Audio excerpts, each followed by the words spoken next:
Yes, mambo vipi mpenzi wa Modi Online TV? Na hii ni Modi Online TV.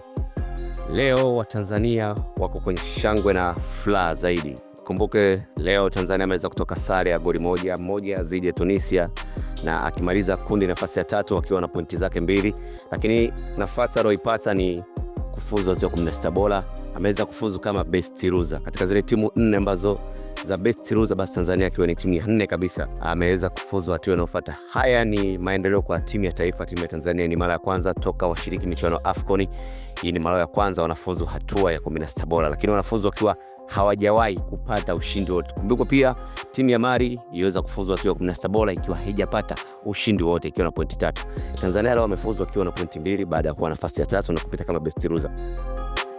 Kocha Gamondi ameweza kuweka historia kwenye kikosi cha timu ya taifa. Ikumbukwe timu ya taifa ilifuzu michuano hii ikiwa na kocha mzawa Hemed Morocco, lakini dakika za jioni kabisa kuelekea michuano AFCON, Morocco aliweza kuanguliwa kwenye timu ya taifa na kupewa Gamondi.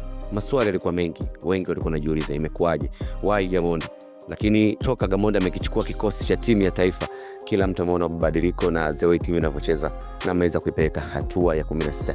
Haya ni mafanikio kwa kila Mtanzania ambaye yuko nchini, na Watanzania wengi wamekuwa na shangwe, lakini pia Tanzania imekuwa surprise kwa timu nyingi Afrika. Mchezo wa kwanza walifungwa 2-1 na Nigeria, mchezo wa pili wakitoka sare ya 1-1 na Uganda, na mchezo wa tatu wakitoka 1-1 na Tunisia.